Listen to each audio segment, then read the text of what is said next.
Good to be with you. What the hell's going on? Oh, I don't know. I spent all day putting up statues that were knocked over by my people of color neighbors. That makes no sense. I live in Westchester. They think I live up in the woods with a bunch of white people. They think I'm like Dominican or something. I pull into my Infinity. Sure, it's a lowrider, but listen, what? How's it going, folks? Hey, big props to Tom Arnold. Apparently he likes me on Twitter. Anyways. I'm sitting home and I was flipping through the channels, watching Chris Matthews foam at the mouth and watching them trying to pin this whole thing on Trump. What a fucking crock of shit. I have never seen anything like it. Everybody on the left, I swear, in the media, I really hope your families die in a house fire within the next 24 hours. All of yous. You are the most despicable people. Ooh, I'm just looking up at the screen. We had ESPN. We'll get to that little auction. That whole thing. It looked like a slave auction. They're doing a sketch about fantasy football. That's on one screen. And then on three other screens, we're talking about Charlottesville. And I just have to remind you, black people make up 13% of this country, but 140% of the television screens in this room right now. We really spent a lot of time. But the way they're trying to frame this on Trump, now I'm looking at the thing running across the bottom of CNN. It said white nationalists emboldened by Trump's statements, trying to directly pin this on him. Just look at.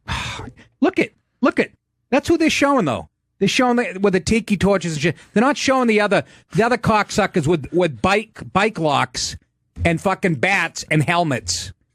They don't show that. The George Soros crowd. Well, that's real threatening. They look like they're going to a cookout, for Christ's sake. They look like they broke into Home Depot and stole a bunch of lamps for a fucking barbecue. Look at Anderson Cooper. Let's hear what the gay Anderson Cooper has to say. And then we'll go over to Mike Pence. Pence seems like he's doing a bad impression of Reagan, doesn't he? Jesus. I want to like him, but he's too much of a stiff for me. Well, you people who think I'm conservative. Pence is like, yeah, he does. Well, he blinks his eyes real slow. I think the president's... But anyways, God bless Trump for pointing out there's two sides to this evil in this country. After 8 years of fuckface, just saying, it's all fucking bitter white people clinging to their Bibles and guns and whatnot. So tired of it, I could shit blood. Matter of fact, I did. By the way, on the show tonight, the very funny Anthony DeVito... We've had him on before. Returning. Young comic, Jersey guy, looks like a terrorist, but he's Italian. So fucking funny. He must get frisked every time he goes to LaGuardia. And he's got a new album out called Dream Occupation. And I'm telling you, he ain't talking about radio. That's out Friday, August 18th. And catch him live at my sister's apartment. What? No, catch him live September 12th to the 16th at my favorite comedy club, Acme in Minneapolis, Minnesota. Or watch him on People Talking Sports with our friends Sam Morrill. Other guest. On MSG Network. Okay, any other fucking credits? He'll be fixing Andy's air conditioning tonight at the... Visit AnthonyDeVitoComedy.com for all his info and tour dates, and I'm so sick of that shit, too. How about he's going to be at Chuckles and fucking Skid Marks in Buffalo on Tuesday? Go to his website. Can we just do that? We can't. It's a dangerous situation. Anyways, it's not Trump's fault that this country is a fucking cauldron of racial animosity. They're trying to pin all this on. It's so orchestrated. The jerk-offs who handed out the permits, I swear to God, they were in on it too. Some leftist fuck said, yeah, we'll give their skin. Well, of course. Because no matter what happens, the media's going to say it's their fault, and then we can pin it on Trump. Because he emboldened them, didn't he? What a canard. What a fucking farce. Let's look up at the screen now. Oh my God, there's a majority of white people on there. Look at MSNBC. There's hateful Joy Reid with that fucking shit-eating grin, pretending to like white people. Ugh.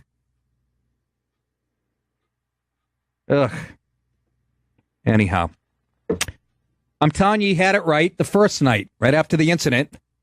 And if you guys don't remember what he said, when he said this. We condemn in the strongest possible terms this egregious display of hatred, bigotry, and violence on many sides. Oh, many sides. Like every politician said right after that guy got shot on the baseball field. Bernie Sanders said it. Chuck Schumer.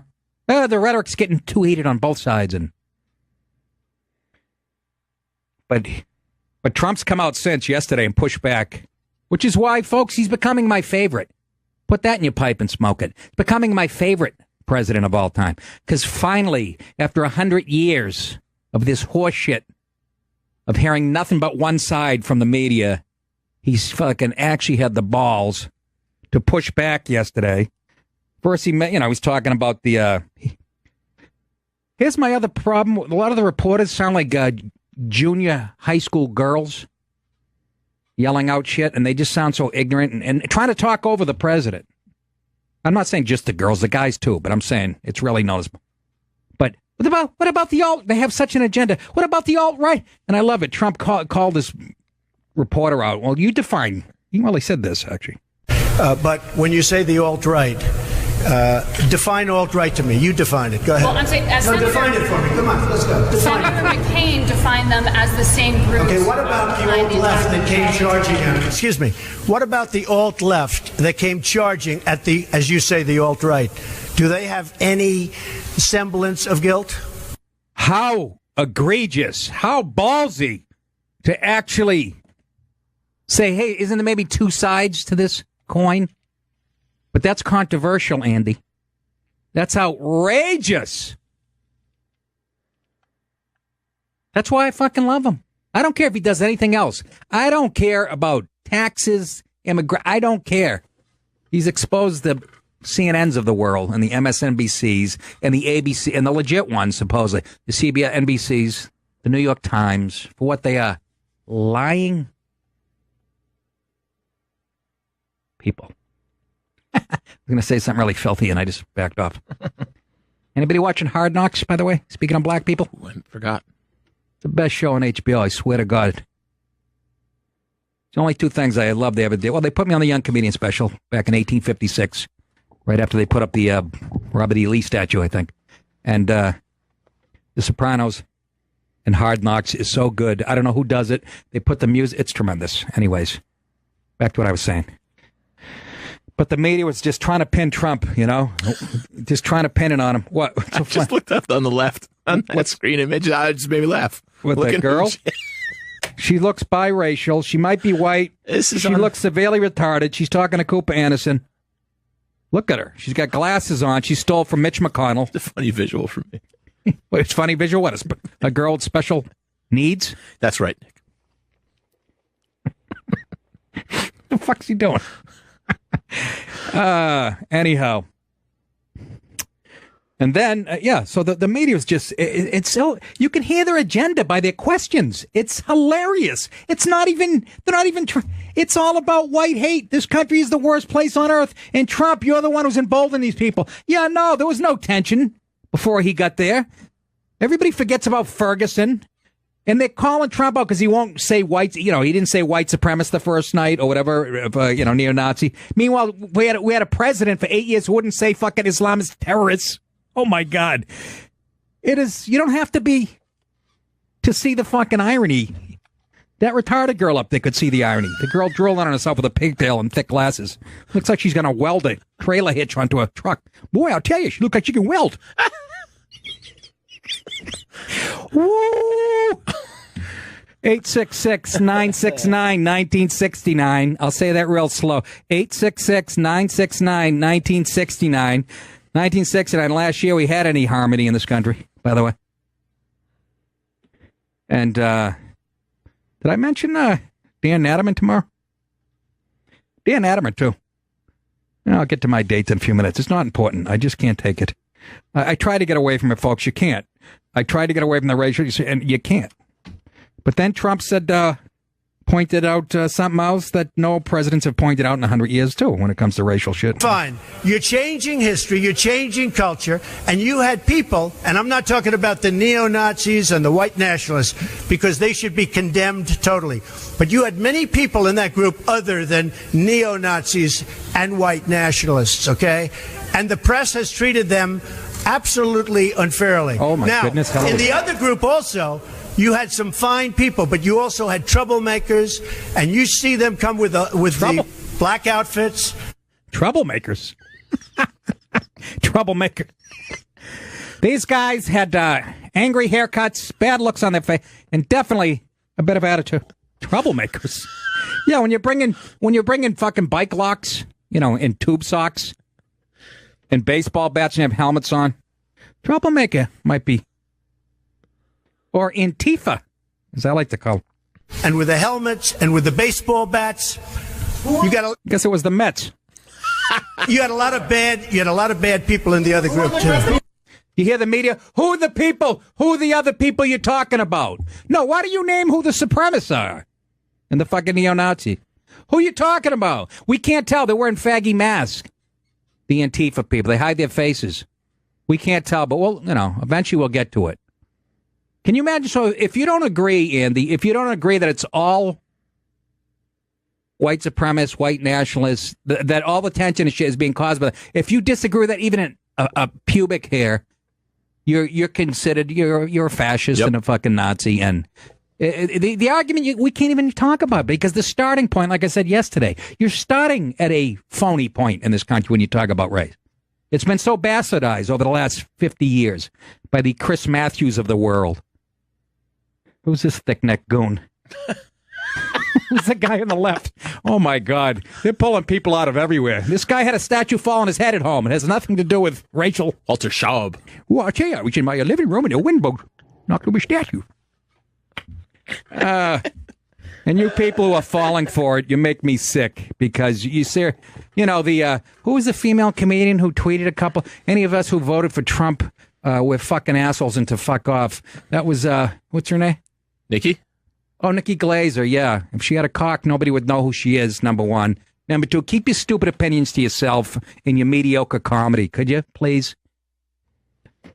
Another product of affirmative action. Couldn't follow me on my worst night. But, it's such an oppressive regime that these Trump types make me sick. Goodness gracious, Heloise.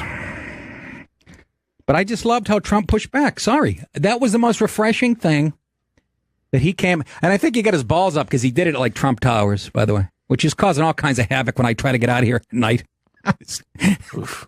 But I just love that he goes to one person, somebody yelling, "You're fake news."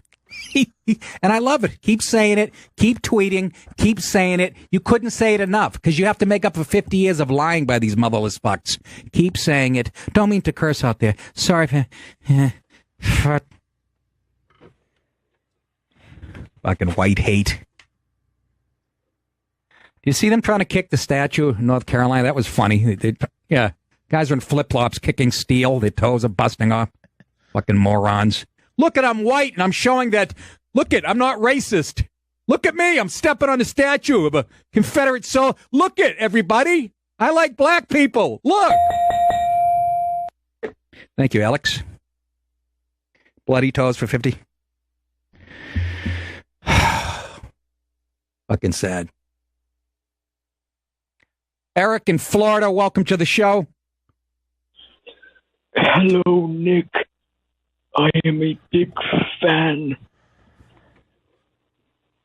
We don't have anybody from the Norton Bobby Kelly show in here today. So. Take it easy, Eric. Nice talking to you.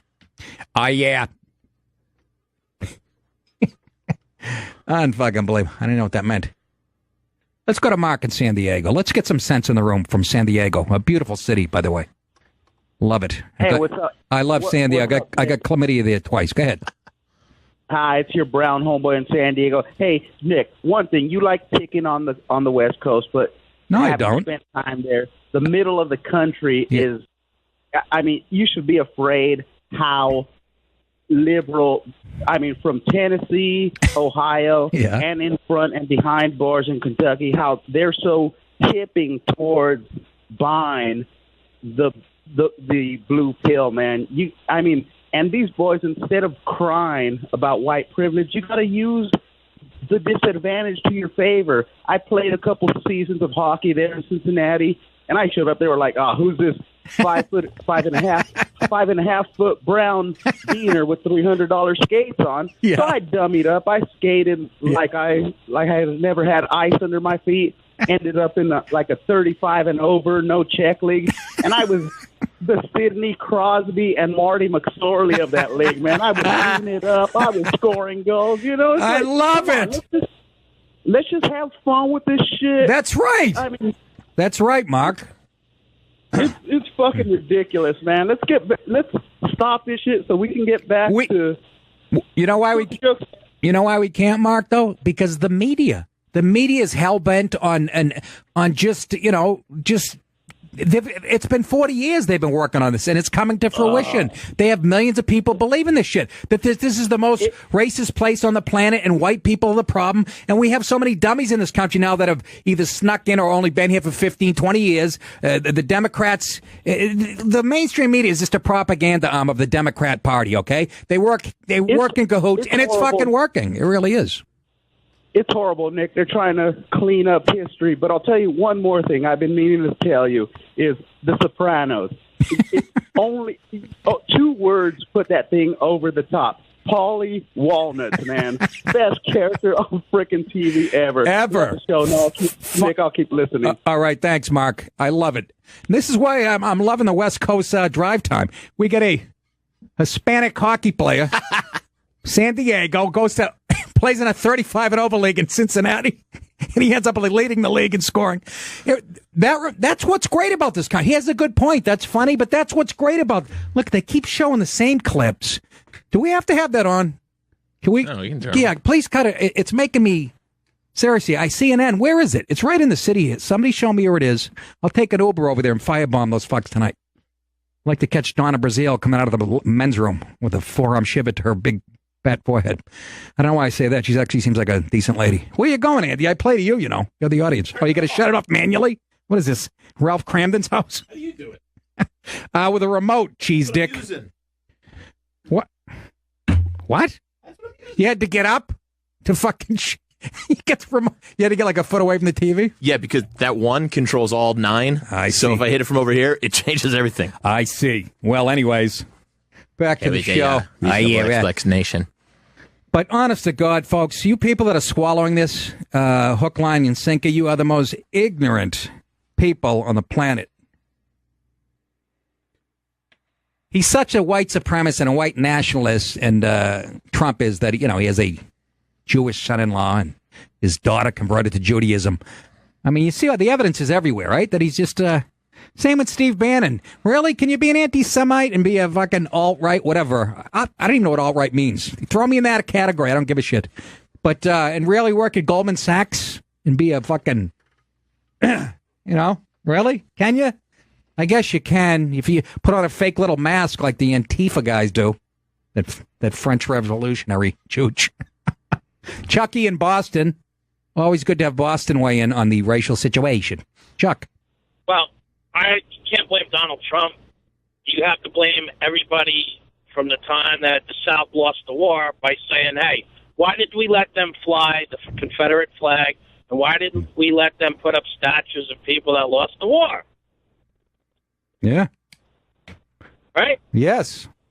Next thing they'll be coming after Bobby Orr's statue because... If Germany would have won World War II, you think we'd be flying American flags? I can't think. No. The question's too complicated. I've been drinking all afternoon, but it sounds right.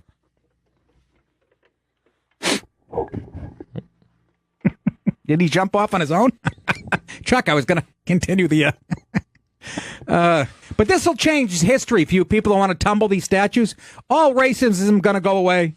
You're actually defeating your own argument, you cheese dicks. There's going to be no evidence of racism. And then the white nationalists rise up and go, what are you talking about? There was no Confederacy. You're making this shit up. Again, I won't be around to see that. But it's fucking laughable. I've never seen anything like it. CNN, I turn the sound down, CNN, and just look at the cry thing running at the bottom. Trump emboldens white now. They're so pinning everything on him. And nobody's talking about Ferguson. Nobody's talking about, like that. It was all peaceful. Let's go to Dave in Canada. Hey, how's it going, guys? Good. How you doing, Dave? Oh, not too bad. I've been listening to your show. This is the first time, and I can't agree more with what you guys are saying. Like, from an outsider's perspective here. What do you mean? Wait, hold on. What do you mean, you guys? It's one guy here. I'm saying it. Don't give credit to anybody else.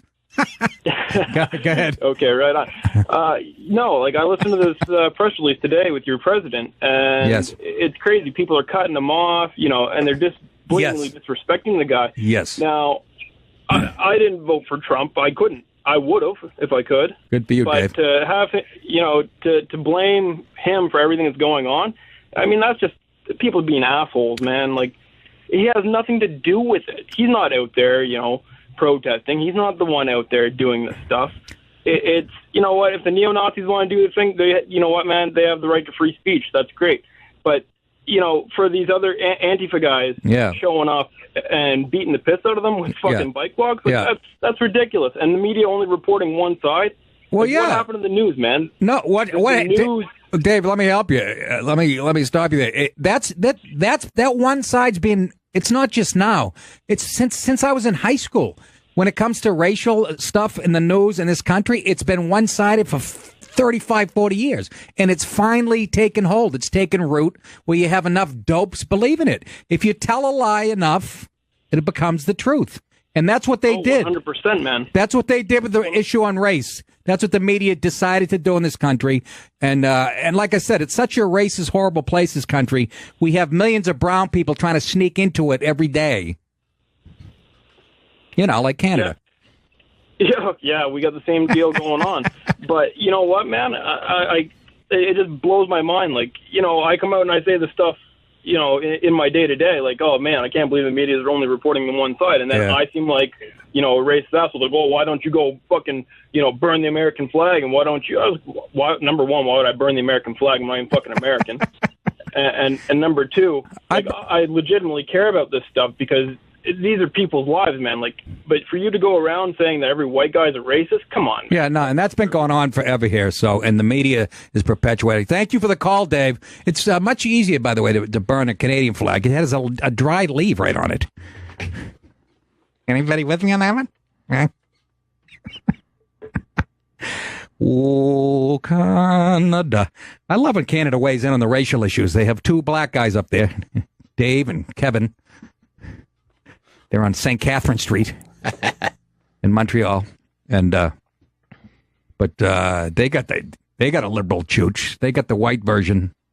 What's his name? Trudeau. Pretty boy. He's got a lot of pretty boys he called friends. Lou in New Jersey would like the way, and just from the name Lou in the state, I'm guessing he's probably on my side. Lou, your thoughts? Hey, Nick, how you doing? Lou, how are you?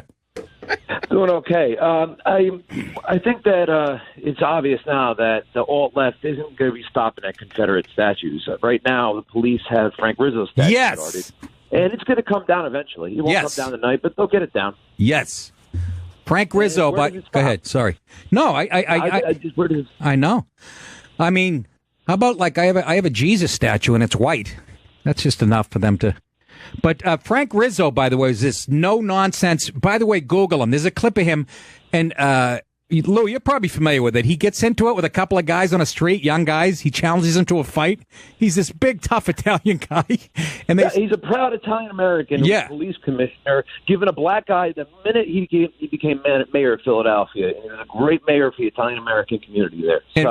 It's not just the Southern history that's getting erased. It's all of our history. No, absolutely right. It's a great point. Thank you for the call, Lou. Thanks, Keith Robinson sent me. Keith Robinson, my black friend. I'll say that, and they'll go, why do you have to say that? Okay, if I don't say it, you won't know.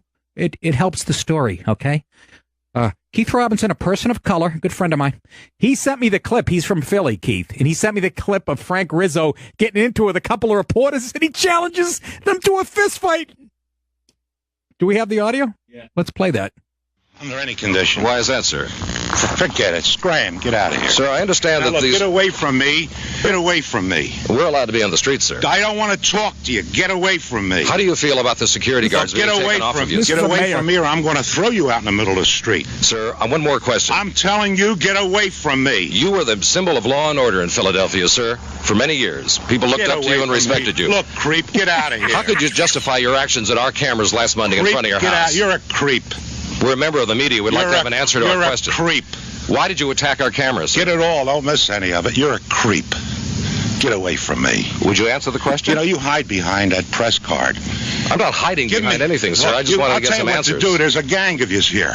Look, there's enough of you here. Listen. By myself, I'll take yous physically. Well, I'm not asking you to take me physically. Well, get away from me. Well, sir, I'm on the public street. I should be authorized to be here. I'll break it over your head. I'll break it over your head. Get away from me, you crumb. That's a challenge. Except I'll put my dog away and I'll come back. And you got 1, 2, 3, and I'll do it alone with you. In that back of that fence, just the 3 of us, 4 of us, me and you. Show you what kind of a man you are. You're less than a man. Okay? You're a crumb creep. And I wouldn't take it off for nobody. If you had the crumb creep, it's delicious. Rosie O'Grady's had the crumb creep. There'll be nothing to it. Win or lose, okay? Right. But you don't have... All right. That's Frank Rizzo, mayor of Philly. Keith Robinson sent me that. I masturbated to it. It was like porn to me. Scaring the shit out of little media creeps. Same type of guys that are in the media that just... I love it. I love to see Trump. When you love to see Trump grab fucking Shepard Smith by his fucking little scrawny neck. You crumb creep. You crumb creep. You dirty rat. That's when the country was, But Keith sent me that, which Keith is a Philly guy. Even Keith liked that guy. All right, let's take a break, I guess, folks. Again, I didn't really mean to open with this. I was going to open with the ESPN, the whole controversy about the, fantasy football auction that they had. We can talk about that, also race-related. You can't... I keep thinking back into that caller that 3 weeks ago that said, I noticed you got all hung up on race and gender. Are you... I'm hung up on it? We get 19 TVs going, and we can't find anything else. Even I just watched an old Gilligan's rerun, and it had a black guy. Gilligan was beaten. We can't get away from it. Remember, how about the school? The guys, the school, the guys was named after a guy named Lynch, and they had to change it because the word Lynch might offend the students at a middle school. Now they're going to go back into Three's Company reruns, and they get rid of Mr. Roper. That name's going to offend people. Okay, I made that one up. 866-969-1969. Back after this, kid. 2017 Civil War, and it's people who are enlightened against the retards who have bought everything the media has sold them for the last 50 years. That's how I see it, anyways. Maybe I could be wrong. Hey, at 9 o'clock, that's a half hour from now, the very funny Anthony DeVito is going to be in here. He's got a new album out called Dream Occupation, Comedy Central. It's on their label, isn't it? Yes, sir. There you go.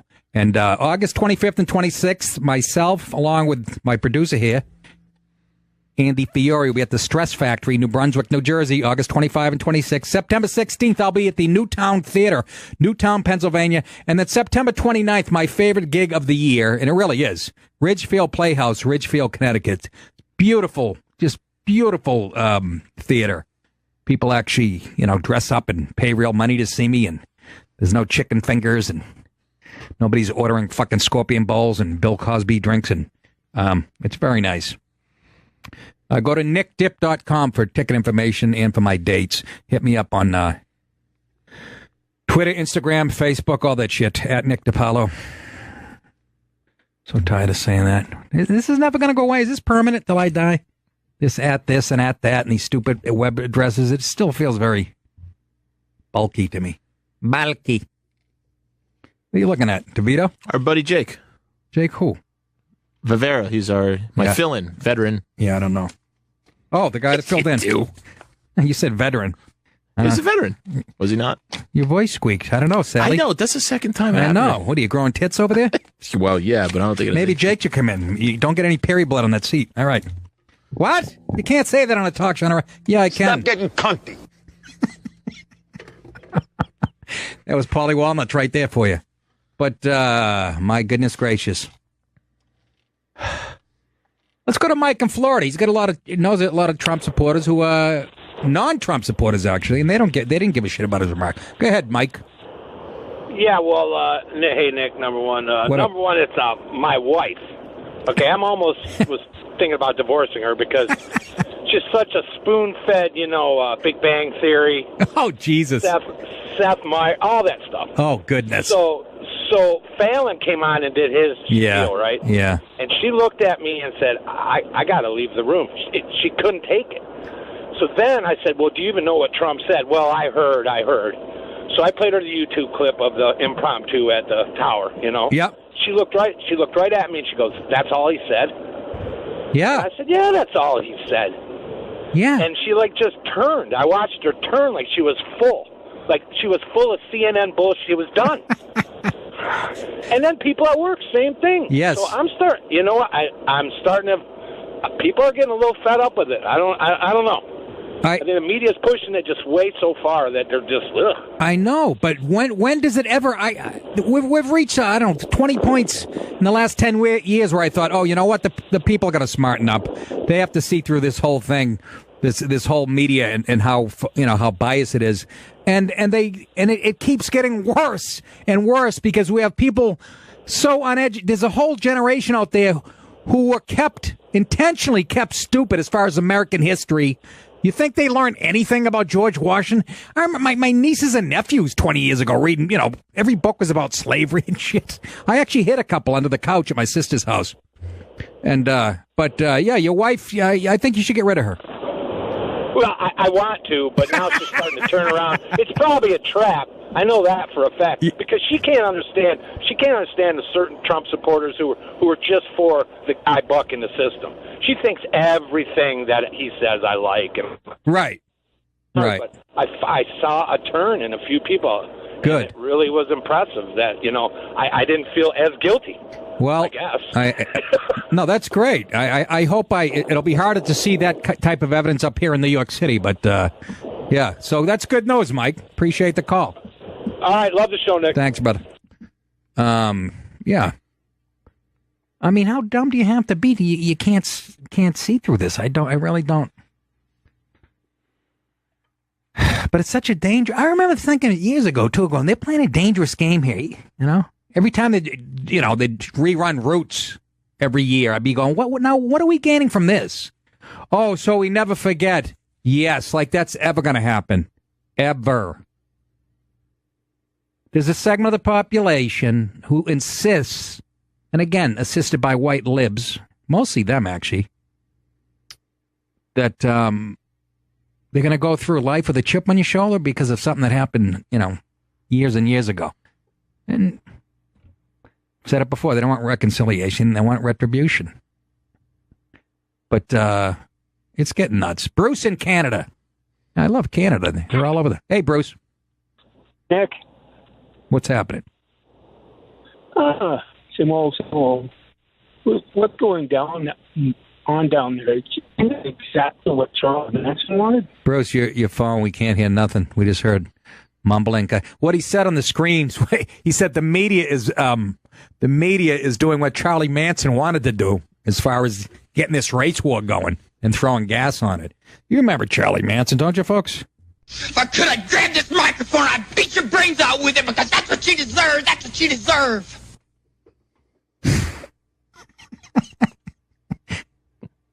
Thanks. That wasn't too obvious, was it? Just my shoulder came out. That was Steve Railsback as Manson. But you remember Manson's whole theory. Whitey went into hiding. He's going to start a race war, and then he'd come out and teach the black people how to do it. A tremendous theory that CNN seems to embrace. MSNBC, ABC, CBS, Washington Post, New York Times. They're all fucking fans of Manson's plan, apparently. But was it not refreshing? Did you guys not get an erection when Trump goes, hey, there was bad people on both, and not everybody there was a neo-Nazi? You know how much balls it takes to say that? But it sounds so outrageous after 40 years of hearing one side. It's refreshing. I think we ought to build a statue of him. How long would that last? We put a statue of him in front of Trump Tower tonight. Could you is there any way you could keep that up by sunup? You'd have to surround it with 12 cops.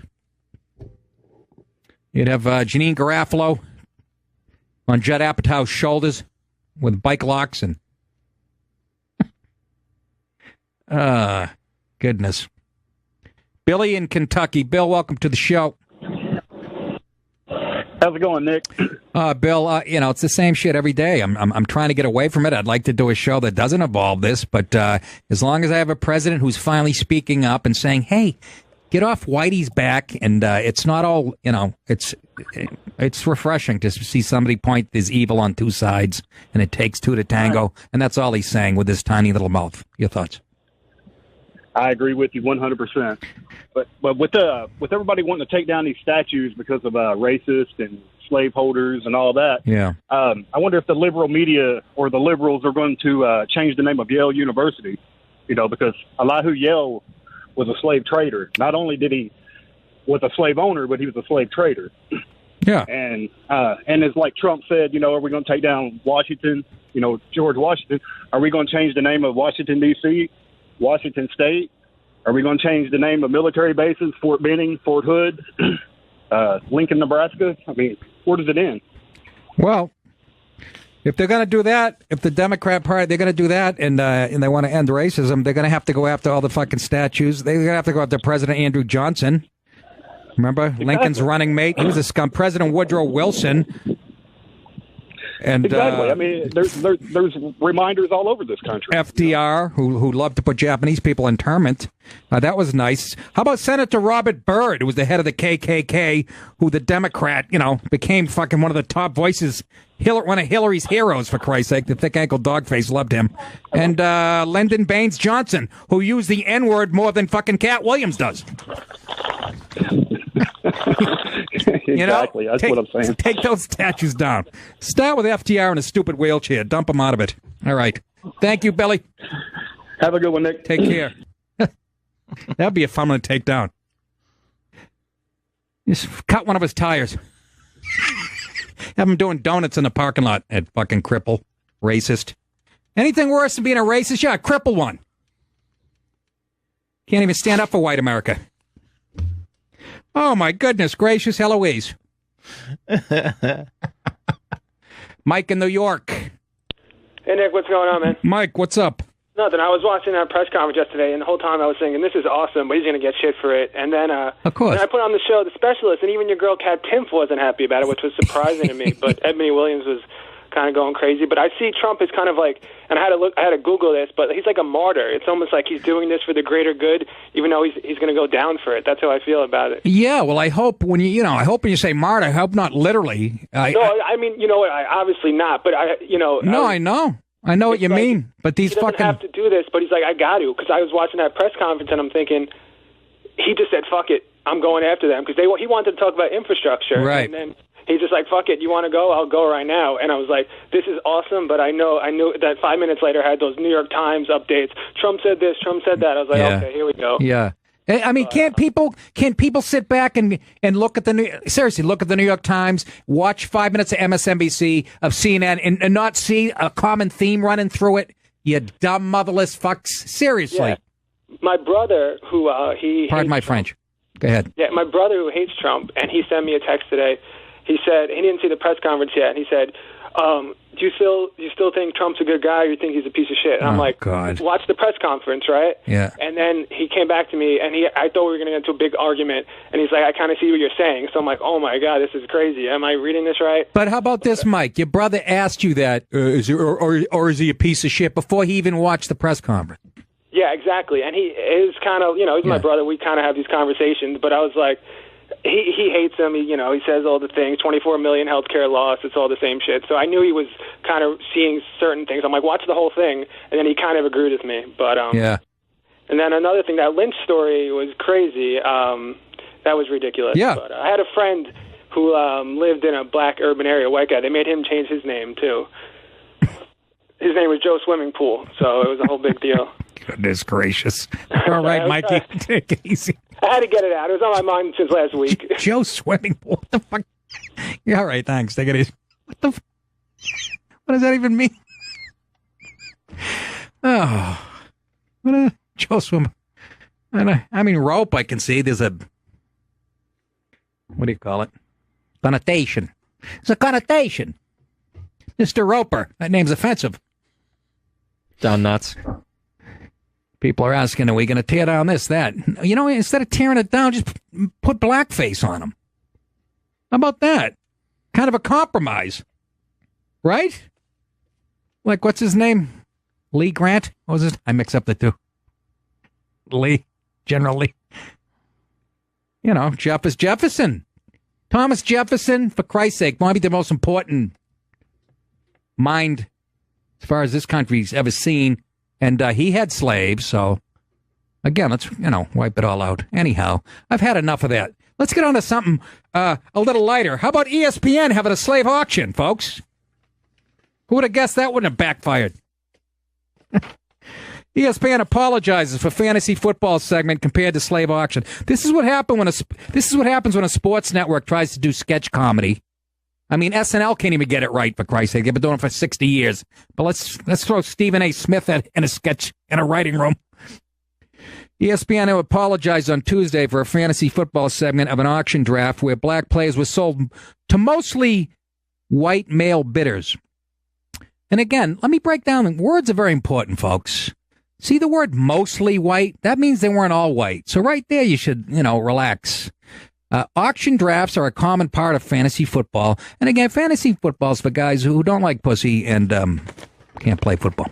But I'm kidding. There's a zillion people involved in an ESPN segments replicated an auction draft with a diverse slate of top professional football players.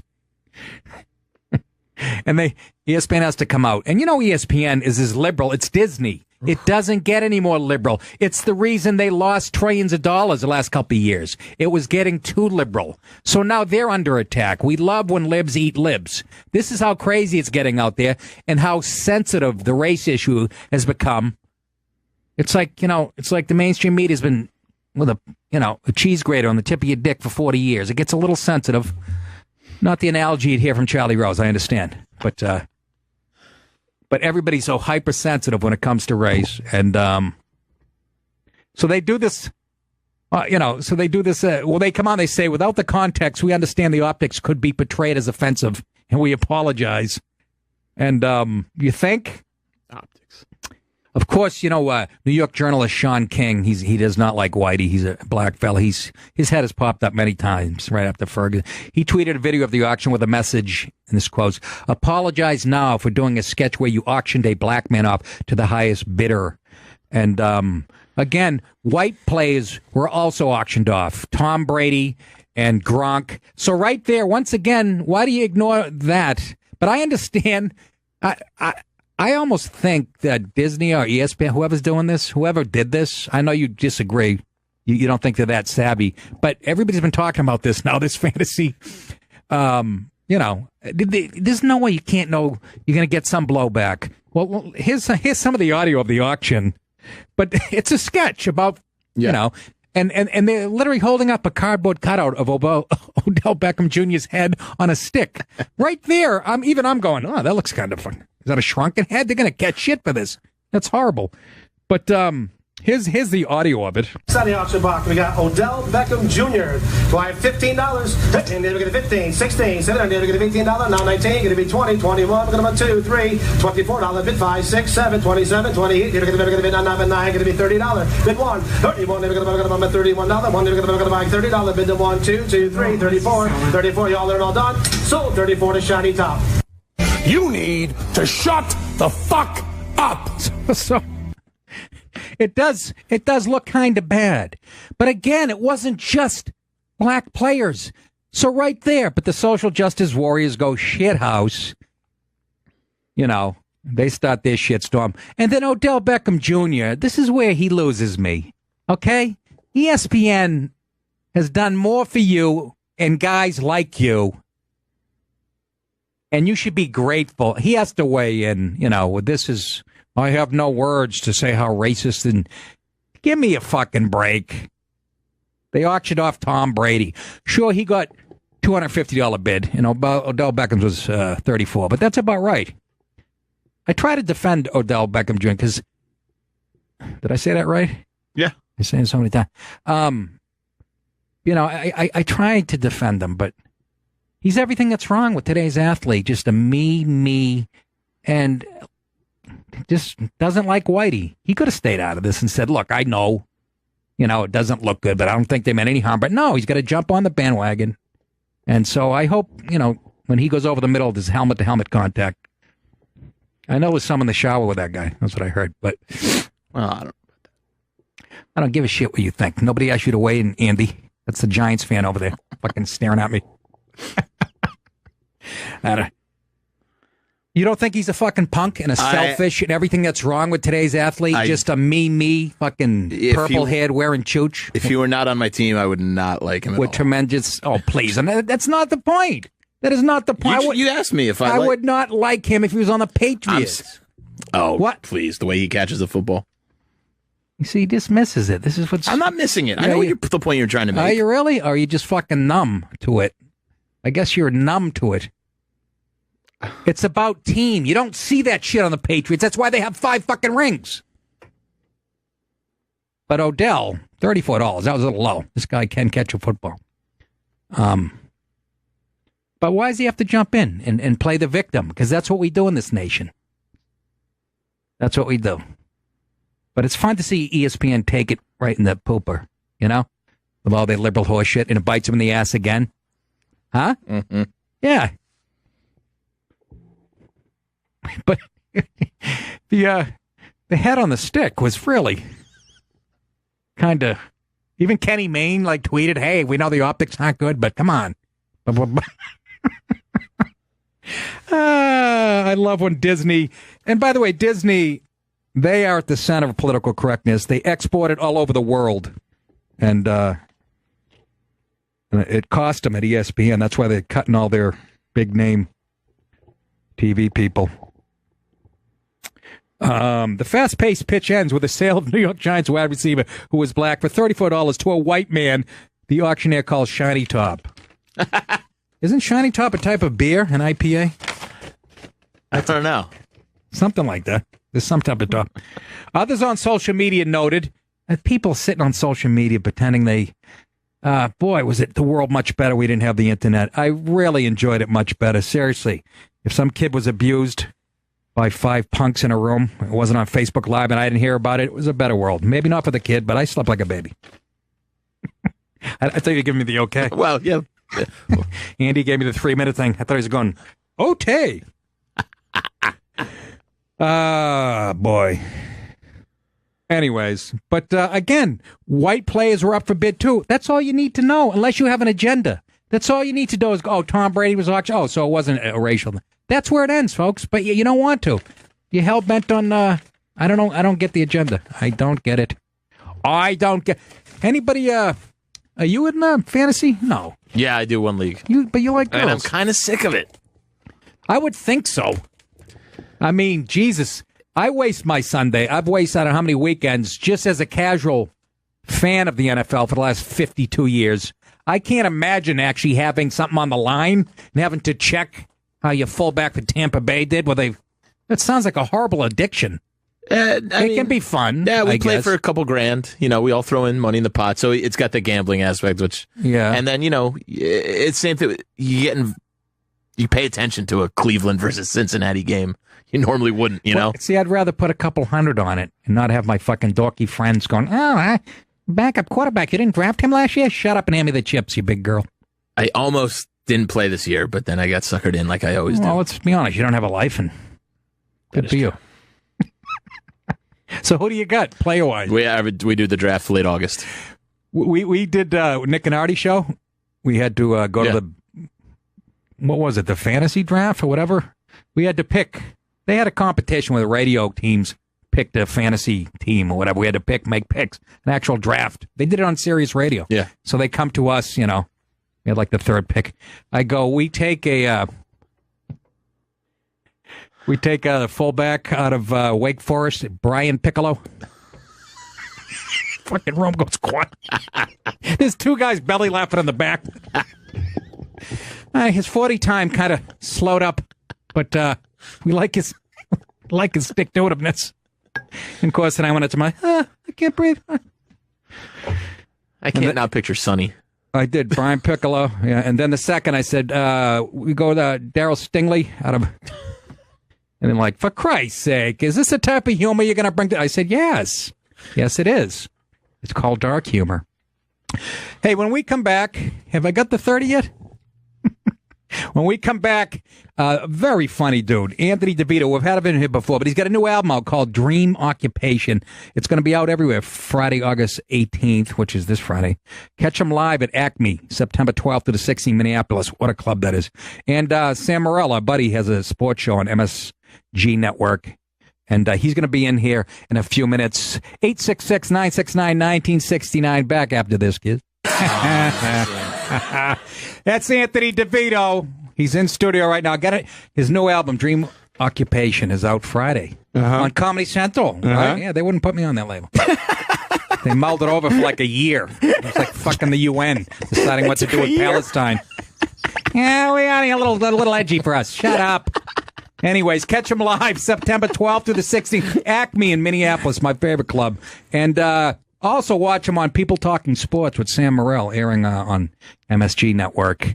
AnthonyDeVitoComedy.com for all his tour dates. What's up, brother, man? What's going on, man? That's great. Friday, so it drops Friday. Friday, yeah. And you'll run to your computer and see how it's doing. And you know, and it'll get up to like number one. And then Adam Carolla will record himself taking a dump, and it'll push you out of the one slot. And then Joe Rogan will record himself screaming at somebody. Dump. Yeah. And it'll take it. Yeah. And but by the way, that's Carolla. I didn't mean that as a dig. I'm just saying those guys. That's what happened with my album. I get excited for about a minute, right. And then Carolla puts something out, and Rogan, and I'm like, I'm 117. I was number one yesterday. But good, funny dude, man. Thanks, man. You've been to Acme, right? Many times. No, this will be my first time, dude. Yeah. It was my favorite for years. Last time I was there, it was a little... it was my favorite for years because the guy had the audience trained. Right. I had never... Honest to God, and I've been there 10 times, never told anybody to quiet down or to shut off a phone. Oh, my God. Last time, some drunk fellas, but it's a killer. Yeah. The energy, the ceiling is low. Oh, man. And you probably should have recorded this album there. But, where did you do this one? I did it at the Creek. Did you? I was just going to say that kiddingly. Jesus, it sounded like a legitimate club. Yeah, it was tough to pull off. Boy, people do a lot of shit. What's his name? What's the name of the beard? Ted Alexander Yeah, he did a whole special. Oh, yeah. He shot a special there. I know. Well, that was the thing. That was the thing with Ted's. He was doing like a week at the Creek, and then he just liked one of them, so then he just recorded it and shot it, and that was it. I was at it. Because I was there, and I was like, that was a pretty good Wednesday. And then all of a sudden, I was like, oh, you put this on Spotify, Ted. All right. Did he really? Yeah. I kind of like him for that. I know. I kind of love it. You know why? Because I like people as lazy as I am. Yeah, that was kind of good. Fuck it.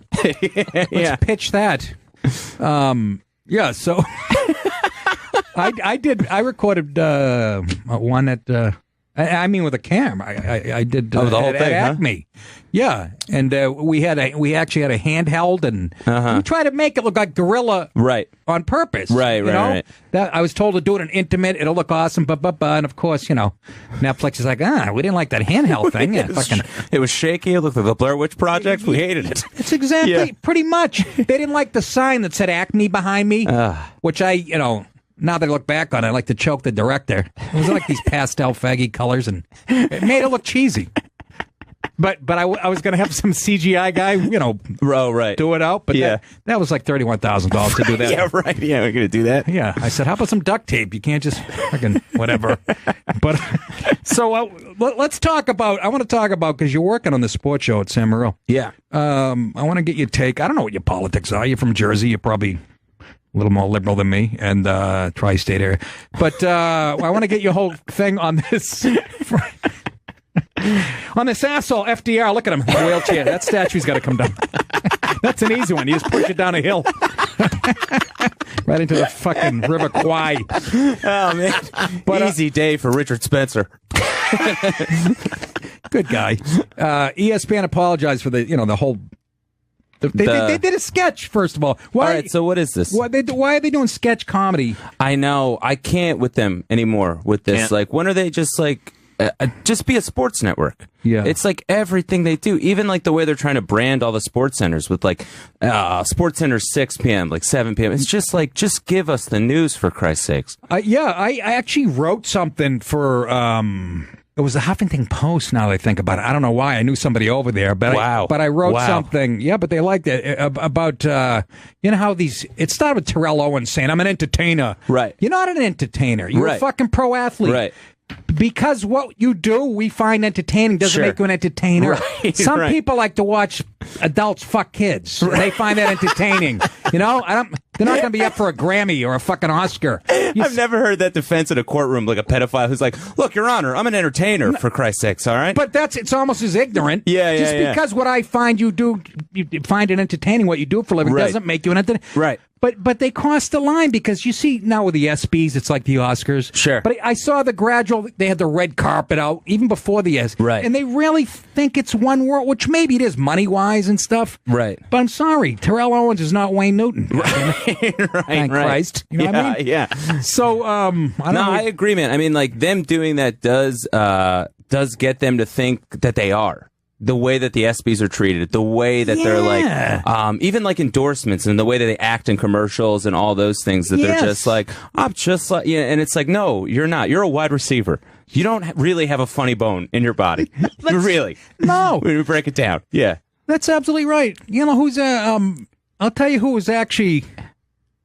came close. Peyton Manning is funny. Peyton Manning is funny. He's actually, when he's on SNL, he's tremendous. Yeah, he's a good actor. And Eli's funny because he's just funny looking. You know what I mean? But like, so's Peyton. Yeah, the fucking genes. I get an X, a Y, and a C, and a D. Chromosome. But yeah, I think and ESPN helps, and Disney. It's all packaging, and the same people that. The agent that represents Odell, represents the fucking third lead in Big Bang Theory and shit. Right. They're trying to get Odell a bit part. Yeah. That's the other thing, too, when you watch, like, I don't know what, I watched the other day where, like, you have athletes on shows, they're such bad actors. So then you watch it 20 years later, you don't know who, you know what I mean? Like, you don't recognize Vinnie Johnson 25 years later. Right. So then you're like, who greenlit this guy to be on the show? This guy's looking right in a camera. You know what I mean? You know who was a good actor, surprisingly? Remember Alex Karras? Remember the show Webster? Yeah. Oh, yeah. Mr. Papadopoulos. Yes. Yeah. He was in like some movies where he was really decent. He's Mongo. Mongo in Blazing Saddles. Oh, right. Yeah, okay. I mean, there are some guys that can do it, you know? Yeah. I think thought OJ was great. OJ was great. I liked his off the, I liked his off-screen stuff, really. That's what I'm a fan of. Yes. And nobody knows. Mr. Furley on Three's Company used to return punts for the Jets in the early 60s. This pencil neck cocksucker.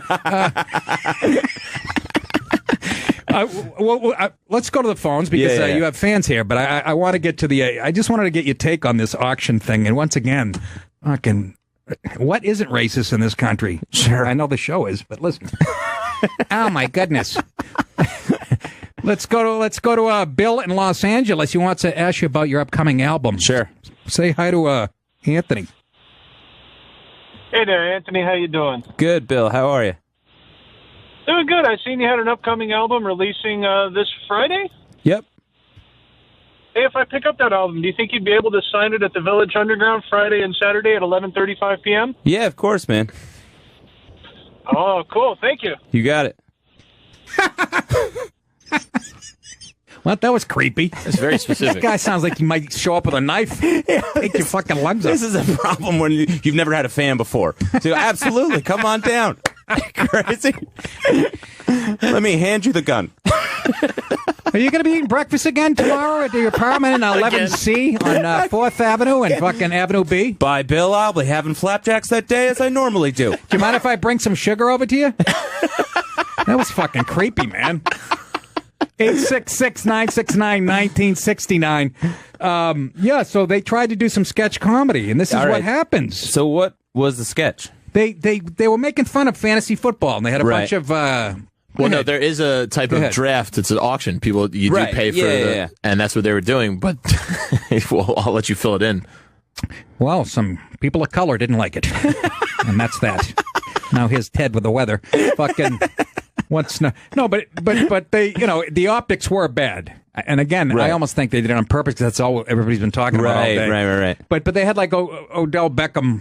Like head on a stick, yeah. They had his cardboard on a stick. Yeah. But it wasn't just black players, but it was predominantly white guys bidding on it. Uh-huh. So again. Yeah. But this all started before this, when players spoke out, some black players over the years, you've heard them go, this is, all white owners, it's like slave, Sure, yeah. Yeah, because Kunta Kinte was making $26 million a fucking week. Kunta Kinte, that's an actual character. I couldn't come up with an actual slave name. Sorry, I didn't own any. They'll be pulling down my bowling statue. But, but you know what I mean? Yeah. You've heard that over the years. Right. Like Ray Lewis going, that's white owners and we're just slave, and which is a silly fucking analogy. You should be, if you're born in another country, you'd be sweeping streets, but you're fucking multi-trillionaire. But, well, sure. And you're also doing this on your own accord. Right. You're not being sold into football. You practiced for years. You went to college for it. You played in high school. You worked hard, and now you're a professional athlete. No one bought you at an early age. And Jerry Jones, you say that, but it's creepy. Right. No, but you say that now, it's creepy. They're actually, you hear about these college coaches. Sure. Giving scholarships to these kids like out of the hood in like 7th grade now. Right, yeah. Which I think is terrific. What's the option? Getting shot? What's the other fucking alternative? I say the sooner the better. Get them out of that neighborhood. Yeah. Go to the hospitals. Go to the paternity wards. See who can kick. That baby crawling. It's like the 4 5 40. Yeah, not even on his feet yet. Yeah, did you see his crawl time? That's what I'm. So yeah, so they're getting all kinds of, because the optics were bad. But again, it speaks more to the times we're living in. I was just laughing. I said to Andy, I go, black people make up 13% of the country. We're looking at the 5 screens up here, and I couldn't find the white face every day. Right. I know, Anthony, you don't agree with all this. That's your fault for having BT going on 3 screens. But it's not. That's it. I have the Pat Robertson 700 Club, and I have fucking HLN, and I just like to get away from it for 5 minutes. But were you guys? What's going on? What's the show? Are you on the street doing interviews? No, not really. I mean, it's you're writing. You're the head writer. I'm writing, and then it's pretty straightforward: monologue, panel, and then last segment that we have a sports journalist come in and kind of do the last segment. Will you have any black sports journalists? I hope so. I hope this isn't a whitewash like all those shows on ESPN. Gonna have Stephen A. Smith come in? Oh yeah, we'll have him on. Yeah, we wanted to get you on for when we had Lambier on. I know. Yeah. Why? You guys act like I dated him in high school. I didn't get that. I got a text at the last minute from fucking Sam Morril going, "Hey, we got Lambier on. You gonna come on?" What, did I jerk him off behind a dumpster one night? What do you? I don't fucking. You're both bad boys. Both bad. There you go. Yeah, a couple of bad boys. And I was a Celtics fan back then, and I like Lambier. I fucking loved when him and Berg get into it, and I always liked him. And Mahorn, all those dirty players. Yeah. I'm for that type of nonsense. Yeah, absolutely. Especially now. No one does. I mean, aside from like Draymond Green, but the game has changed so much where it used to be so physical. Yeah. It used to be so pounding, and now it's more of a finesse game, and you have a couple guys that kind of do that. Yeah. But that's really it. And it made it a lot more competitive, at least watching it. It made it seem a lot more. Yes, back then. Yeah. Like Lambier too, man. Even when we had him on the show, he's 6'11", and he tries to come off as this like ho hum, country bumpkin kind of a giant. Right, you know what I mean? Like Sam has him on, and he just goes me, I'm just like a big dumb idiot or whatever. Then he shook my hand, and I was like, you could break my hand at any moment. Phenomenal. Yeah. And the guy could play. I mean, vicious rebounder, throwing elbows. He cracked Bird.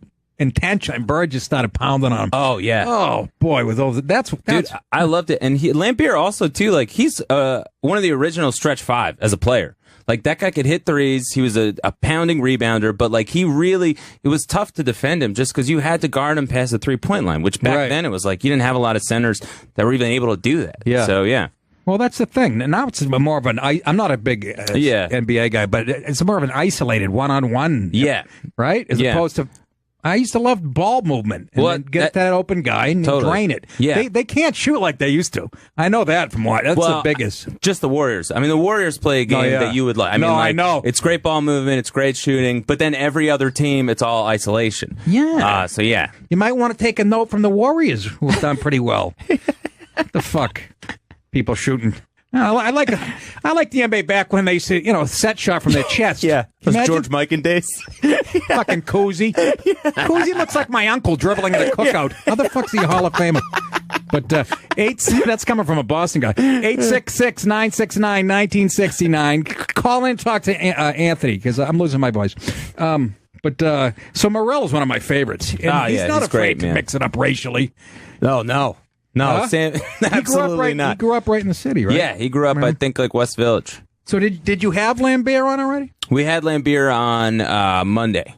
Yeah. And, you just told me that, didn't you? See, I'm telling you, the Advil PM's killing me. They're the Trazodone.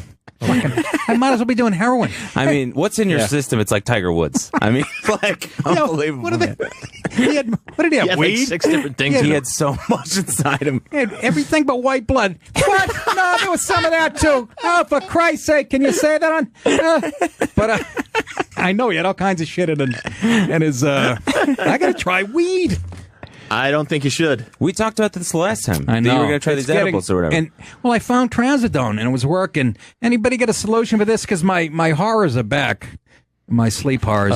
But the Trazodone and it's the same pattern. I go to bed about 2ish, right? Because now I get fucked up hours. I don't have to be here till 7:30 at night. Right. So I'm trying to stay up late. And I'm waking up.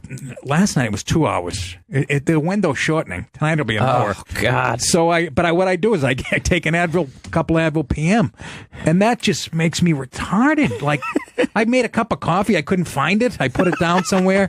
Seriously, it's creepy. And I say something. My wife, she goes, "You just said that to me." So man, where am I headed, man? I look like him in a couple of years. You think you're gonna go full blown Andy? Huh? What are you putting me for? Oh, God, is he whiny? He's all defensive and shit. Well, Fish isn't in town anymore, so I know. Andy's a little upset. God, I hate that shit. Did you play sports? Yeah, I played basketball. Basketball and soccer were kind of my big things, but basketball, that was my real It's not big bad. thing. One male sport, too. My uncle was All-American at Seton Hall. In basketball? Are you serious? Yeah. Paul Ape. He was. He held Paul the Ape? Yeah, he held the assist record at the Garden. Plays. Paul Ape? Well, I didn't know. Paul Lape. Oh, Lape. Well, Yeah, seriously. I mean, yeah, these Advil PMs, Nick. Holy hell. Paul Lape. Paul Lape. You think I said Paul I Lape? made for a basketball player. Huh? No, Yeah. and he was an All-American? He was an All-American at Seton Hall. How tall was he?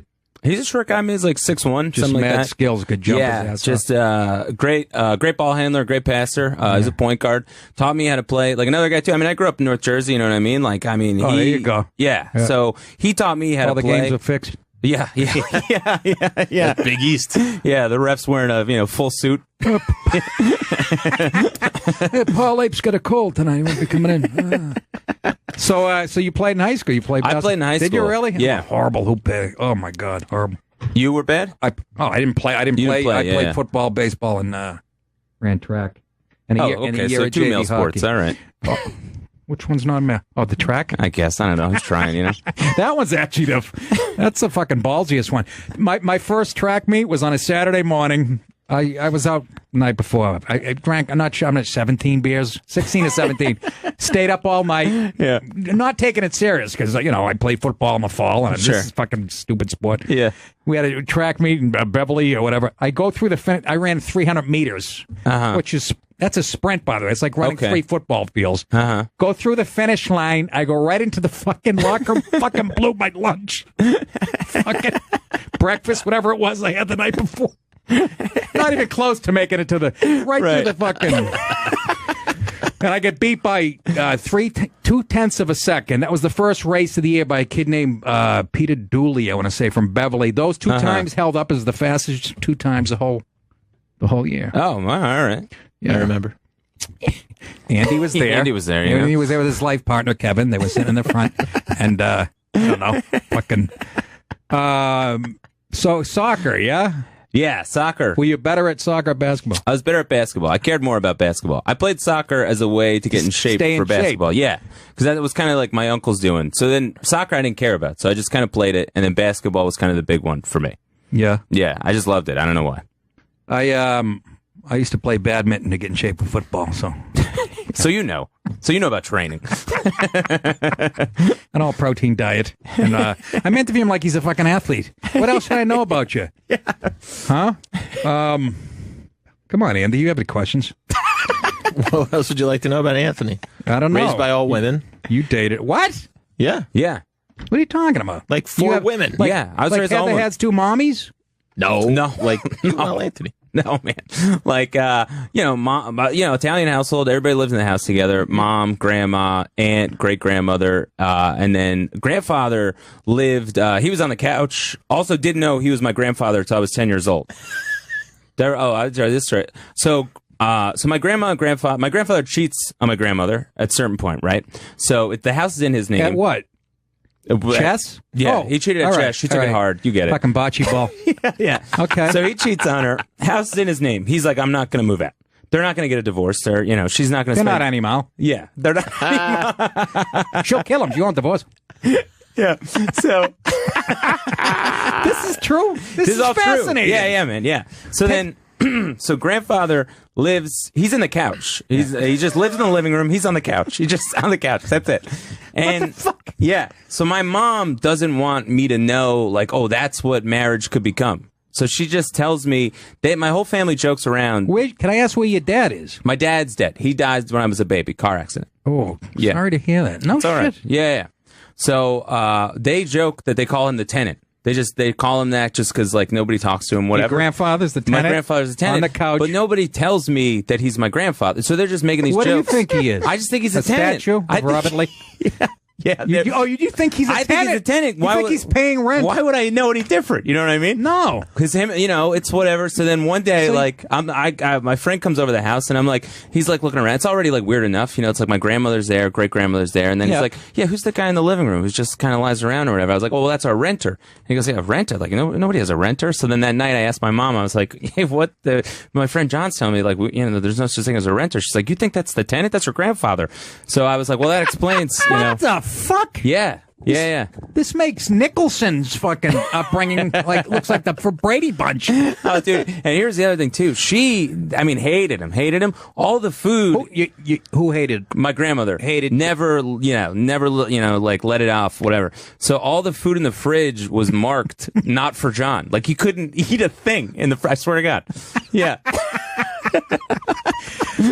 Why didn't you just put like broken glass in it and say this is John's, Mark for John? That's fucking fun. Yeah. So how old were you when you figured out it was a grandfather? I figured this out first grade. The first time I had a friend come over the house, because up until that point, because she was so cold to him, but then that made a lot of sense. I was like, no wonder like he calls her a bitch like all the time or whatever. I just thought he hated his landlord.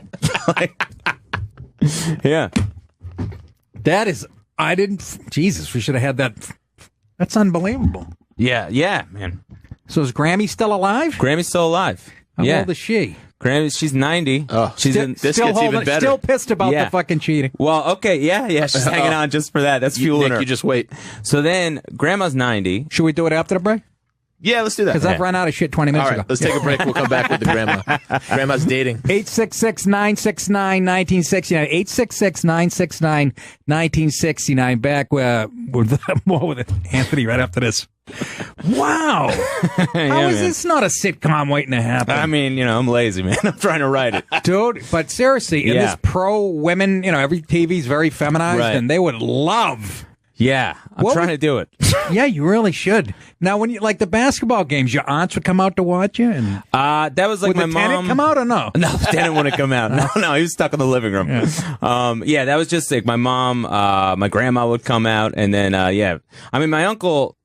He taught me how to play basketball in a way that was like very, I'm like a young kid, and he taught me in a way that was like, this is how he would play. Like he would play against like Tiny Archibald. Like he'd come to Harlem, he'd play those guys, right? Wow. So like, he's not the most athletic guy, so he was more like, you got to get in their head. So he told me things that I was like, I don't know, you want me to say that at 10 years old? He'd be like, you step on their toes, you grab them by the shirt, you whisper a racial slur in their ear. I'm like, yeah, it's just a town basketball game. I don't know if I'm going to do that.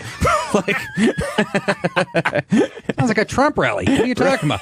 Well, I want to meet your uncle. Oh, yeah, you guys. Larry Lape? Paul Lape. Larry. Where'd I get Larry? Fucking Edward Pam is killing me, I'm telling you. Let's take a call here. So I can shut up. Bill in Staten Island. He has a question about the Tenant. Bill. You know, if I bought an album and I met you at the Village Underground at 11:35, would you sign it for me? Yeah, you know what, Bill? My fan base is all Bills. Then maybe we can have a drink together. You got it, Bill. Is he a very short comedian? Yes, sir.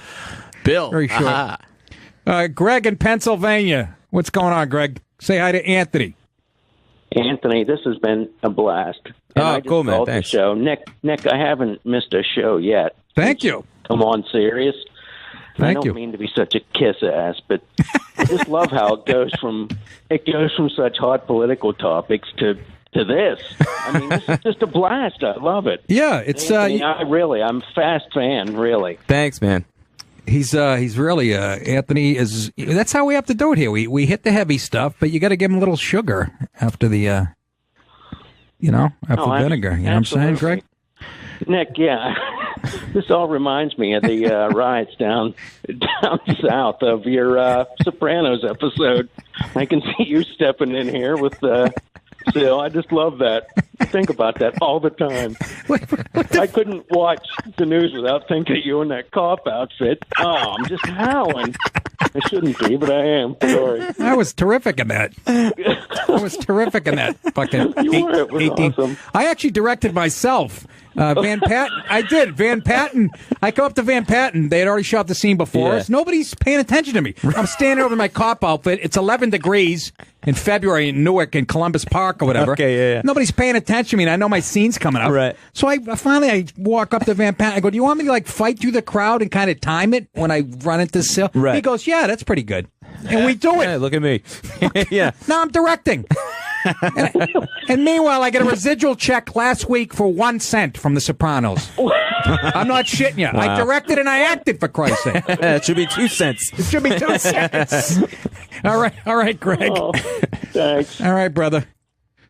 Bob in Michigan has a question for the very funny Anthony DeVito, who looks like... Hey there. How's it going? What's up, Bob? How are you? Good. Yeah, I saw you on the Colbert show. Very funny. Thanks, man. Yeah, I also had a comment about the communications director, Hope Hicks.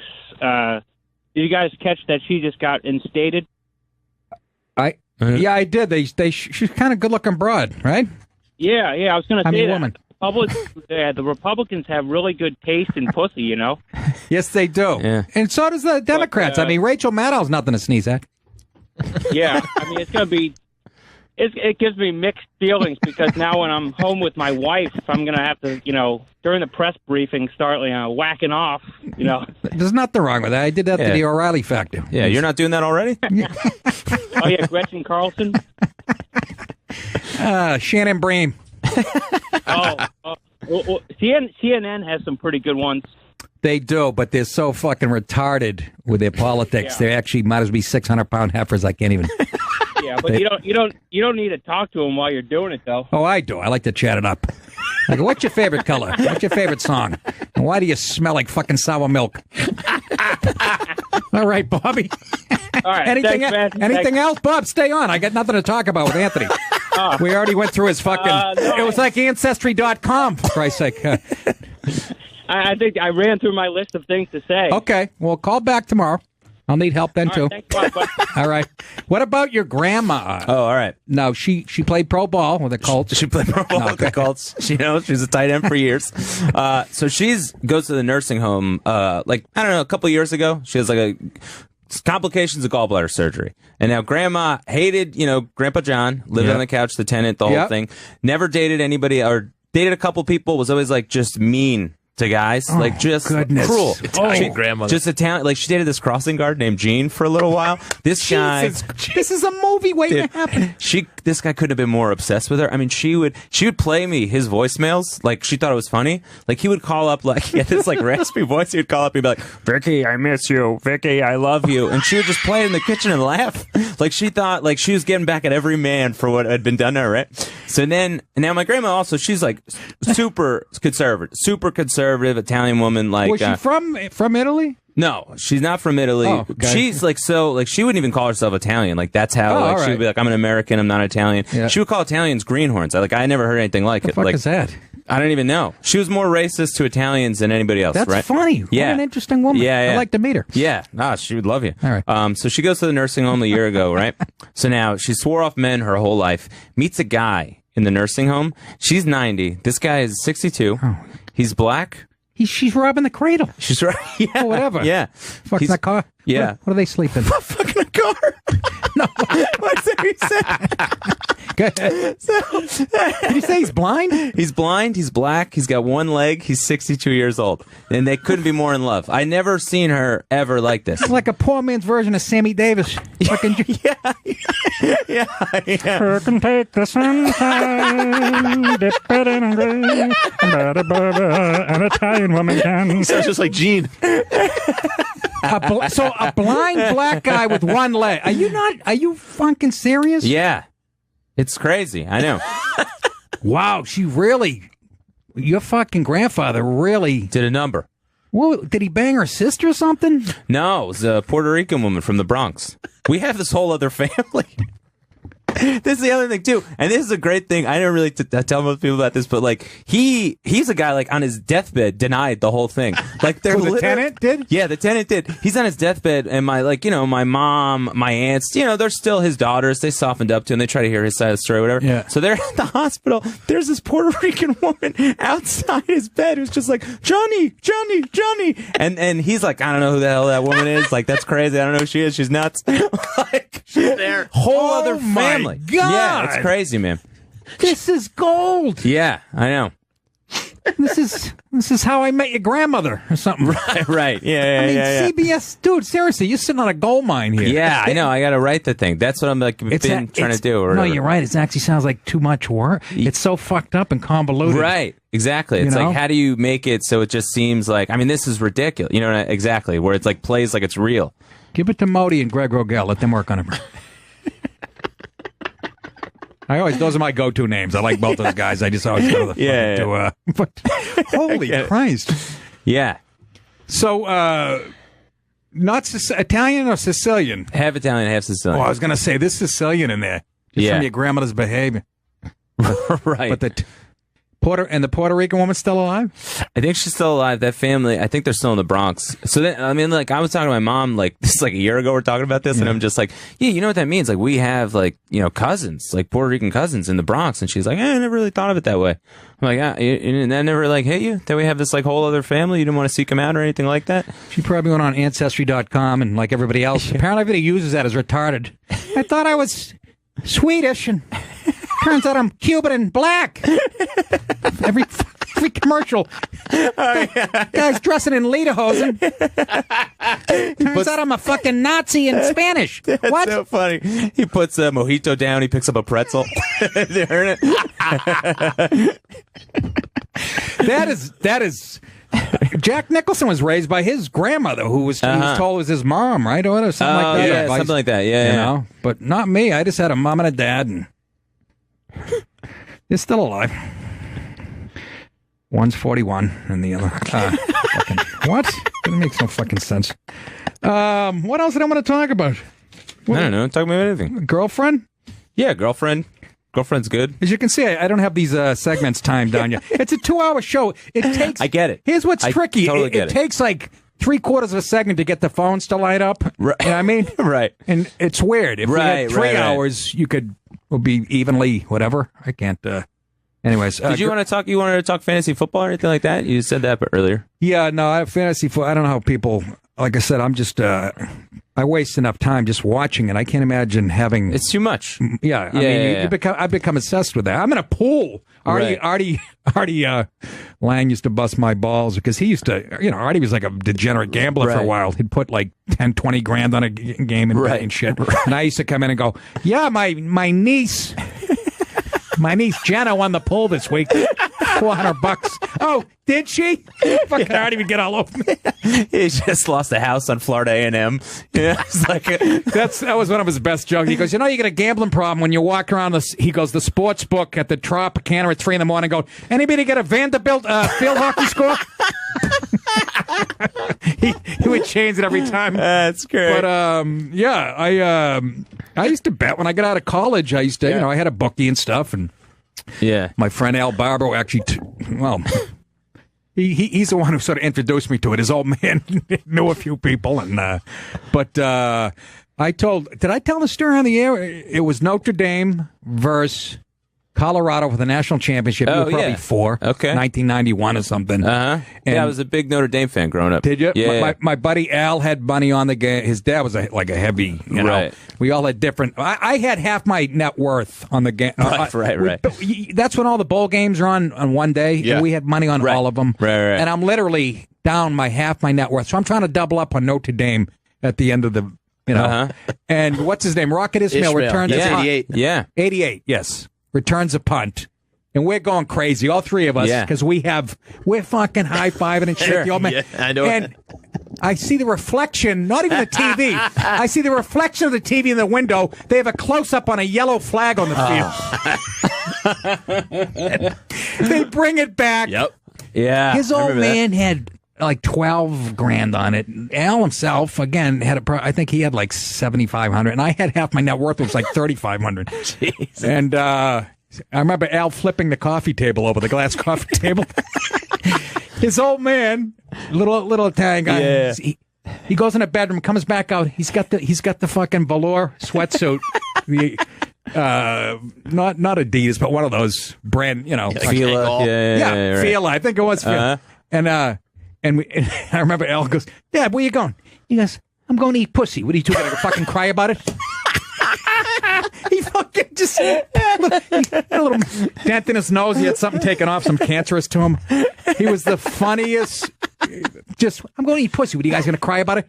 That's what I mean. Like that I grew up on like that too. You know what I mean? Like that kind of just like brutal, honest, but so funny. I hate that could go away. Like that, you know what I mean? Like that kind of like, I know whatever tolerance, and obviously you shouldn't, hate people, all those things. But like that just brutal, just honest, funny. Like, man, it's the best. Yeah. He would give us advice. He was so street smart, this guy. Right. I don't think he finished 6th grade or whatever. And, and had a general contracting company and all kinds of, he was divorced. Right. Yeah. But it was such an interesting. We'd bring a girl home from a nightclub, and he would say to me, and he did this at least 4 times in my life. He goes, Nicky, you'll be with her. I'd say, what's it, March now? I'd say November. He would be within 2 weeks. He's handicapping. Oh man, he kind of like Pussy Nostradamus. Yes, he had so much street smart. We'd go over to his apartment, and like on a Saturday night, the nightclub is right within walking distance where they. Yeah. So we'd go over, have a few drinks. Right. We have our suits on and our fucking Drakkar and whatever shit. And we're all talking about getting laid. And he goes, "You dumb motherfuckers." He goes, "Sit down." He goes, "Let me tell you something. Don't you realize these broads right now, as they're getting ready, like you guys are," he goes, "You think you're like Valentino and shit. It's about you're the one, right? It's you that depends on whether you're going to get laid." He goes, "As they're putting on their makeup, they're deciding whether they're going to fuck somebody tonight." Right. Yeah. Which is exactly right. Oh, God, yeah. He goes, "You guys think it's you?" Yeah. Oh, I cringe at those, like, going to Jersey, going to teen clubs when I was younger, wearing like cut off shirts. You know what I mean? Like who do you think you are that you think any of this matters? You really? You're 4'11". It's not going to happen. No, exactly. Yeah. Unless you're a rapist, they have the final say in whether you get laid or not. But Jesus, was he brutal. And here's his other advice. He goes, what we used to do? I used to go up to broads and go, "I want to eat your bush." I go, "Why would you do that?" He goes, "Because you'd either get a drink thrown in your face." He goes, "Then you don't waste another $200 on." But that was his advice to us. Yeah, right. You get a drink thrown in your face, or you're going to end up fucking. You find out right away. Don't waste the whole night. That was his whole. Let's go to Alex in Ohio. He has a question about your grandmother. Oh, yeah. Hey, Alex. Hey, didn't you ever talk to the pork tenant, Anthony? Did you wonder why he's giving you $5 on your birthday, huh? You little punk knocking over his drink, hiding his medicine, tying his shoe together. Is this relative? Yeah, I know Alex. No, I don't know Alex. Yeah, I mean, like, we talked a little bit, but, once I found out and then found out what happened, I had to be on my grandmother's side. She raised me. Exactly. Is he gone? Is he dead? He is dead, yeah. Nothing we can do about it. He's probably waiting. We can do nothing about it. What I was doing. What did you say? Some sniper rocket jumped off? He goes, yeah, he's dead. He'd be probably waiting for you. That's what I'd be doing. Hey, he's gone. What do you mean? He's gone. No, he's not. He's right on the couch. Yeah, but he's gone. Billy in Long Island wants to talk about the controversy of the fantasy draft. Billy boy, what's up? Hey, what's up, Nick? Not too much. Good to be on, bro. Thank you. Love the show. Appreciate it. Yeah, this Sean King guy comes on and like ESPN just made a skit or something about putting Odell Beckham out there to be drafted as a black man. In the Army? Yeah, in a fantasy fucking draft. And this motherfucker posted it like a thing like they should apologize. I know. Did they watch FX? Did they see the show, The League? And they fucking draft people like crazy. Come on, man. Yeah. It's fucking retarded. Yeah, no. I'm on fucking Twitter right now. Well, the most thanks, Billy. We could almost understand you. Get a new CB, will you? How's it looking over your donkey, good buddy? What the fuck? Guy's on a kite in Hawaii calling me with a walkie-talkie. Can you hear me now? I'm in a coal mine in Kentucky. The worst part about it was Odell Beckham Jr. playing the victim role. I have no words to. Give me a fucking break. After what all the ESPN's done for you and every sponsor and shit. Right. Just go, hey. It's just tiring, Anthony. Well, I quick. get it. I get it too, and it's like those battles. It's like that's not where you want the fight to be. Right. And then the problem is, then you have these larger things that do matter, and they are legitimate. But you totally delegitimize your whole argument because you're worried about just something that's so petty and really doesn't matter. When like the fight's over there, but that part of it sucks. Yeah, I mean, you become desensitized to it. It's just right. I mean, but again. Even with this, and it's a trivial thing, but I mean, Tom Brady was on the auction block, so was Gronk. Sure. So if you don't have an agenda, and and the agenda being this country's the most racist place on earth, sure, you have to go. Oh, there was white guys involved. Okay, then this isn't. I mean, just try to be a little bit fair about it. Don't turn it into. And all these social justice warriors, they have nothing to do online, right? And they throw gas on the fire, right? You know, and it's just like, and then that creates the other side of it. Because then you have people with extreme reactions to that who are just like at every step of the way, this is happening, and like they get exhausted by it, and then it becomes this just like firestorm. Where it's just like, just leave some shit alone. Yeah, I mean, we're hypersensitive. Take it as they're a sports network, that they're not a bunch of comedy writers. They don't know what they're doing. Exactly. Just leave it there. And first of all, it's the most liberal. They lost millions of dollars because they were too liberal, ESPN. Right. People were getting tired of being lectured by Bomani Jones and fucking Stephen A. Smith. Seriously. Right, yeah. People stopped watching fucking Anthony Reale. I was watching that show for a couple of years. Right. And I thought it was me, and then I remember my podcast, people can write into me. They go, we stopped watching that shit like 2 years ago. Yeah, man. I loved it even when they first started venturing into being funny. Like, but it wouldn't detract from the sports. Like when Craig Kilborn was on it, and he would just make a couple jokes here and there. Yes. And like that was it. That was great. Yes. Within the highlights. Within the highlights. It was so fun. And then once they really were like, hey, like, it's just like anything where like you find a thing and you're like, you're good at that thing. And then that gets exploited. Yeah. And then they run that into the ground. And now it's just dog shit. It really is. It's fucking... Do you remember after 9/11, the Chiron on the news runs? That's when it all started for me. The Chiron runs with it. That started on 9/11, right? And ESPN jumped right on that. Right. I can't watch it. I can't find the button that adjusts. I literally put electric tape to cover that. Right. It's so distracting. Totally. I don't need to know Ezekiel Elliott was suspended. They tell me 18 times in a row within it. How does that make any sense? At all. Seriously, it's distracting. And I keep looking down at it because every once in a while they're throwing in on you. Right. You know, OJ just stabbed another white chick. What? But, you know, they just, I don't know. And they've hurt themselves with it. They got too political and stuff. So, Steve in Los Angeles. What's up, Stevie? Hey, Nick. Hey, man, you're really funny, and your guests are funny, too.